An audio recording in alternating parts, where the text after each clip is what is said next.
Fifi lava te whataro whantu le whawhonga anga mai moa le kātou tunu, o whai o na maua mai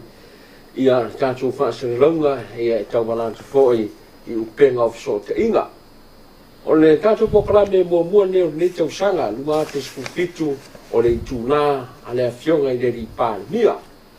Le awhionga a sunga atu la epa lupe suri aisa I le marire ngoi.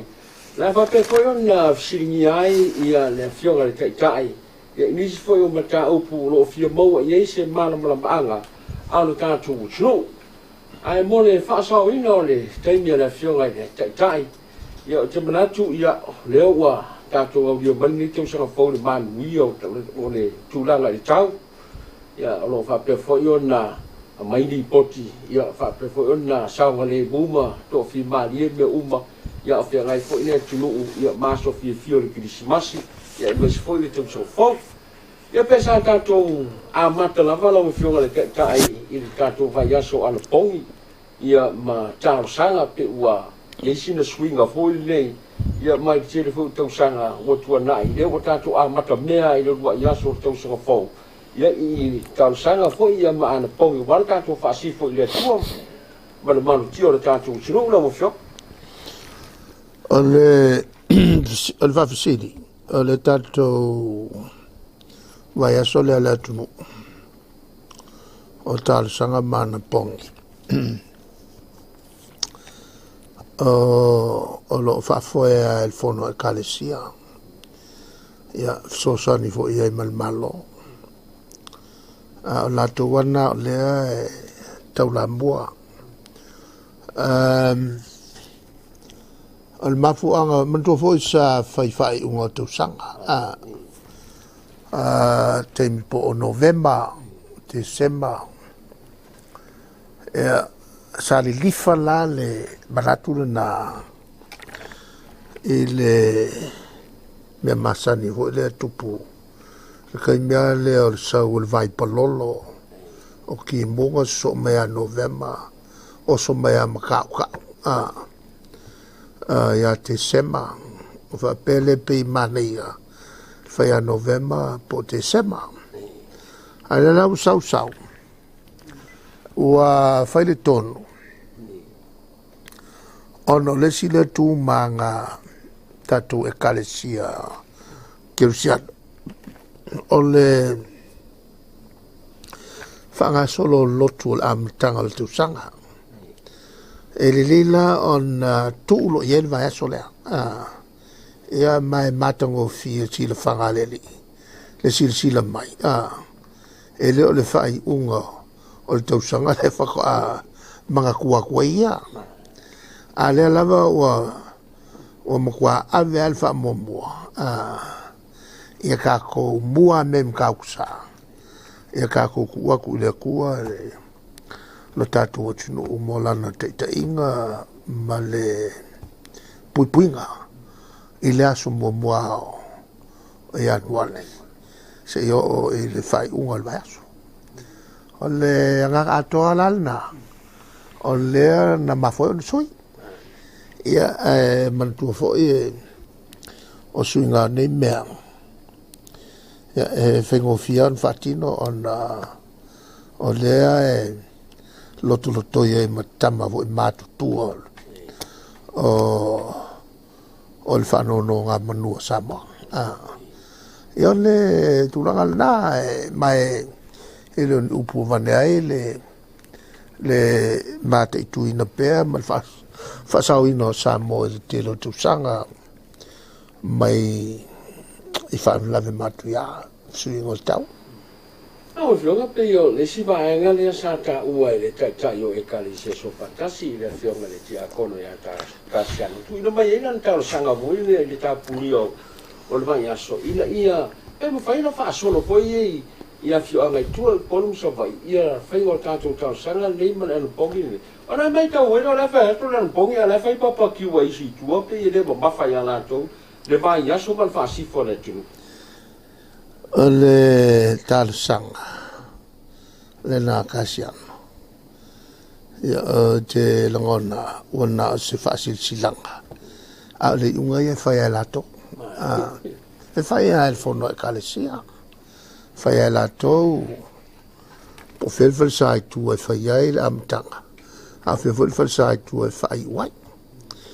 awa ya foi o la fa sala lau ya o le me moni ai e se tu lotu e ka una mua fai fau ya la si la mai le tu e o tatu loto mo tatu tangata na te sina fia ia e fo i o lo fa maoni ia mai le fa maoni al mafuanga na o avatu malosia i la o fe au fo i o tau sang fo e fa manatu tuai manatu o le po amlam o le aso tosu tas amlam o le aso momoa e na matuai lau fe au fa manuia mo fa manatu ai le atunu ato o le aso atai au le po atai au a matatu el tatu whenga lotu e fa mamadu ai e le tatu vai aso o tau sanga mai nano fa manatu atu ia tatu umo mo ta ua o tai o Samoa e au tu walo mai fa taua le tatu vai aso tal sanga mana pongi luma tatu tua ava fte lo fiona te tai o le si vaanga si nia ilo fiona ia ne vaanga foi lo ofisa foi tango fia ia so tu na fono po le NPO ia foi mai foi le ona tasi le tu na fono ia sa fa peona fa vaina malo i tono fa vai lo tatu tlu le NPO ia le foi le never fa vai le tatu NPO ia pe foi mai le fono to ave ese le NPO pe ini mafu angal o ave sei pe ini sio sa au tale ta fi to no le NPO o le office of le sai la lo le office lo isili e ngafa memorianga e manto foi la office lo isili e tu mol malo esa manatula tu esele le office le ia waini masolomia pe faitio le malo o ele instituto tasio o fa vai o morianga ma fina o lo fai e lan fatu ai lo office le pe taiane na on fatu tu ama te selo e sa ta un ngalu e fatasi man tanga lu ngalo leo ai amata e fika wa yo o le faulunga o leo e mal faulunga o morianga e la sa o ma tu voi tata no foti o talo nga si o fanau ya le la wa alwa o vai akua e fori nga mai ele imatua ya tamaki ya ona fa pelo le tafi o le ako e fo mai le office la lo o le office lo isili msalo ele yo te metto tutto tas ya me la ngale u fa no fio fo l'NPO lo tala lua ani si fo le masa salonga le to ya man to voglio le me on le tom fai e fai se me le le ai vai ku lo le ngalu le me le ya ko ka suikia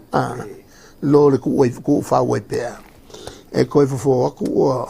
o fo ko ke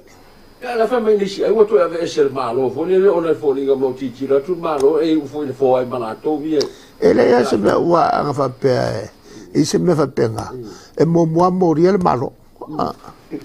e uia o le vai ngol malo o se mo me fa vale che le alur kama ko mori long o la finge ko mori long kama e tau mai tu bila wa le sa to e se foi male au malo le fionga le tia tua ia la fionga le fa tau to ina le finga malo fa au a mi ke sa mo mana tu yo lo e pe o ta ti pe mata o to la tonu ia le finga malo i sa mo ne ia mo ta to uso sa ma wano o ta ua pe e ta ua ia Amerika Samoa mana whainga mano ona tausanga mai moso nato ua vanoa i sau whainga whaino i ta i o malo o Pasifika ia pe vani la tato tani malo ai i masina o se te ma ni tau sa o leo o sulvalu nei leo wha i o malo i sau whainga leo leo ua iai e Tahiti leo ua iai a New Caledonia a le aile i avea i Amerika Samoa masui pela le tasinamta au pusa la vea i la u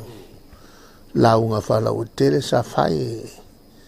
e fautu e nai le wo o taimi e tawana vea masui awai o lea sa ngā lui fatasi Samoa i Samoa sifo e vea masui awai whaavai o malo la tu Polynesia le la uma le wo ye tonu yo Samoa sifo ya e mane fo le to ye fatasi uma i lo le fala tonga le ata tai malo le Pasifika te luela o tatou le la tali malo ma o le la te fono yo se me maka o fiele o mai alo i la total sanga ave il failo tusi o le fala tonga ia fai ana le fontanga o iai le la total sanga ia malo fa tailo o songa ia ona o le si vai ga foi ti si ni pea ia pa ga malo le abe sa bo matato ona le mai tau ina le te leo le tato sao i whamalanga inga ia i Amerika Samoa o le ngata i leo ta iau tato waalalo ia o wha pia whainga blanga tato waalele na stulanga vole lo ta oto mai ai iri stulanga i pe mita ia iri mal ia Amerika Samoa vese ia pe mika e ka wheo e wha pe o malo i do Samoa ia Samoa mane tele mele ia e mo fo stupel tato malo mo fo stupel malo Amerika Samoa ele mtu ala mana yal mele wo el temina o te mana tu foi le tau o le tong yo mei e mauti no le yai tangata la e tu la fono le la tu fale mal tu fa fomai al mafua volna na fiwa ya Amerika Samoa te talo mai atea pe to fo i tua ele se permita molato e votule fato afo ya i tua pe ale permita la to le permita fo tato ele se mele le tu la fo le ko ka ko o ai permika me la ko o ele permika bela tu la na ili tu mfayanto isi swinga ia o le tausanga nei e whaamutai le sia company vune le asaki ia alo fo ma ele ia fare ia Amerika ele i lo tonu al masina o le fatel tari ale fo wo ia company o tausanga mai malo wala tu fi fa ngai na falela ia ia se me pole ia la voa fale tolu mai fo ia nei o tatou tangata fo isa ngalu i fale ia i Amerika Samoa la fo tapu nia fo ia nisi o ngalu ngai wa fia o tatou tangata ole tulanga na lo lang fa penanga mo business e te mi lo lunga e te mi lo lalo lo lalo so e me o lai le inkia ma no fa te no fio ia le si vai nga tau ia wa o lo fio nga mi stau se taso mtanga vero pito tele tono tatou tunu ia le pa tau atu pe o lo tau fai fole le ia fai se fa vai fole le ia po se polo inga ina ia tapu ai le o fai ngal venga fa tasi o se ngari i se mtanga venga ia mai sia tasi na le o mtanga venga pito i silen to tele ia pe o mtanga venga le official le ele ele nia ia ngai fo ngalwanga le ai inga tuaia ia ai pe o le matalo o la tu te ia e tu puai mena al tu la fono ai e le ka kau on fenga lo fa kasi le te malo mal fine sim tanga lo ngatasi to fenga lo ko malakari o na te le me se tu pu mai ai ia pe umane o pe o le me ai nga fo le te le ala fa e kula mai me fa pena sa la vola na tonu o ngalu ngal malo ele ka un kupu me fa pena ia e la lo tonu nga pe o ku fa ngol ka sangi wa clean up mo le tulanga na lo official le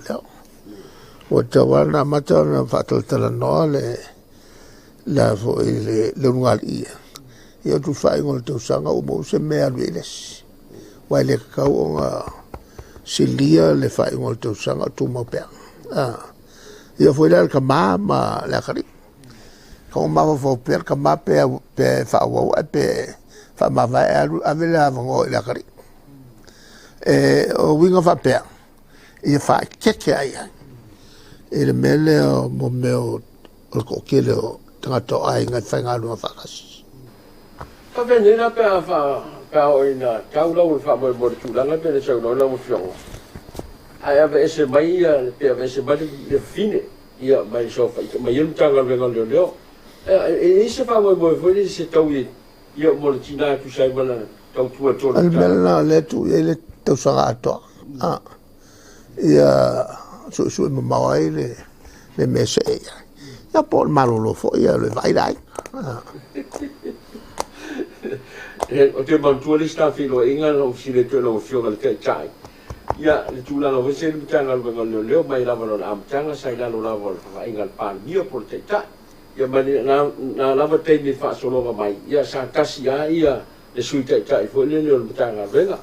ia po le acting commissioner ta sa wa la se tu la le o to yo lo fio le pan dia sta tanga venga lo e fa pengar me kilo bo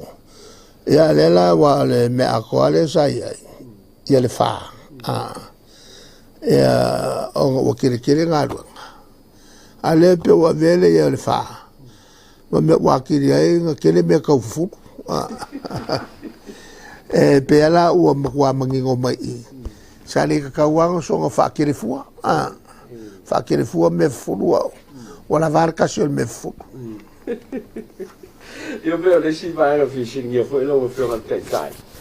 ile tu la non sai ile tu fa lo ga fo ile ya lo vengo bis ia fa uno fo ma ya so mo fa ya lo fio e inizio fatten malo fo ne sa la to ia mo fa ia fifringa mo le tu na tu fa lo ga e inizio la to fo ile lo fa per mai so sale tawana fifiriana fatten malo na fa ile ne la mo fa le fo tu mo ta fa ga ya ile tu lo pe a tu fita il sami bandino mal sami mama ya ale fon fatten malo ale fon di malo o apia ia fatten malo ale sa tu I fifiringa io fatten malo e bo fa ai lo suta sia fetanga tan fatal no la ka ngo sa o mel ka il fatten malo sa awai polale kai mi la ka usanga la sa tal no sa o maya ia il fatten malo sa ia ma o ingalang fa kulanga ilo siria kule la le sa ye me la sa ofia umaya ia falta malo sa awai suta sia fele na la to faia le ia tali lo vinga la la sa wa fifiringa la sa e dei se tu la ngoi va pe sa I vin matter fa wa fifiringa o feng ta telen tu pu se mel nai o lo le me tu pu fa I viso olmat e makala ko le mo fa o so mo ia ma so fina ngano Lela wala tala te mali fitu foi le Wellington. Asu la no genta pedanga ta to fitu lo fe te telefono le yu. Ola o kilo ku yaka ia mai. O. O mo kwa ko pe kope a vai o kama ko maso maso. Wa ko nga me va pe. Ikile alu kilo le ulu, ki alu kilo vai. Po a mai vai. La o kilo ku vai. O mo kwa maso maso ko pe kope. Ai tu la ngai maso ti. O kile yo la e la o kilo. Ngol va so le la a fa sanga e la vai I musele o kingo. O to o fita mo fala binga. Yo. Oh. La so ngona mo to o fala binga. Oh, como que ele swing. Ya te wa. Man mia sia tanto au te to nei. Ya te to fitu la so ai. O le si vaenga fi siriela o fionga le tai. O pe se I o le e mai le li poti taruai. E ono te si malfa pasende si ti ai le hati na o te mau ai ngo sa mo i lua te suon. Fua I lua pasende sa I lua te suliba. Ya, a pe la o mea sa ma fuai o na si ilunga malulunga te mau ai nga. Ia o le offshore te inga. Ia o fila wa inga. Ia o nisio o faten mano. Se pasende foi le mfaintu fatasia nisio o loa lo fa pe na wina ti fafo. Ai mai se ai o loa ngaosi ia ale vaenga ne o atina e fu ne pisinisi na China le le u masena e u lo fionga le masena a waka ke pole fu nga mea kalangolo I paseng e le ia masesio kakala fa no mamlama o le vo paseng ngal pawaka ka kalangolo paseng nga le uri ia e kusia ia fufu ngal malo le ve manga fa ka wena ia se mamlama se vanga fo ila o isi tangata umas sani e whanau longo I momeo o whasalongo whapea. Lana o kirifi ka wang pasenge. Ngal pawale mea asi o whapea kulea. Ito wapinko foi ka kau kau salale. O penga nganga le ke masang yai. Pinko mai la sunga fue o le skofi. Paro fafta ya o me mulmuli ala o fio le sa yisi fa sa ma ya lo fio pa o se pe se yisi ko bisi fo su ela to te su I sa I nga le ngale NPO le ala o le NPO la se tu la ngo ye le ko bisi su sa to fia ele amatala to ngala o le vaso le fa to amatai ala me la o su ale o le NPO ya le komisi le la nga le I mas ko le pasi kula fo Salo voko apasi au kuso po se tema. Le kamila nga le lava fa nga solo ale. Paro fafta ina o fio ia o le tatou pol kalamil na pe na e fa forma ia male a fio le ri palemia o le tula le palemia ia mo le foi vai nga o tatou so inga ia mo le atu le nga fafta le fa forma ia me se foi le fafta tai o le tulu le fa no I no mai lo le tai ia wai fa tau wino le tatou pol kalamil to tu le tau mai le vai aso le lofu malanga le o le tua ia fa so foi ia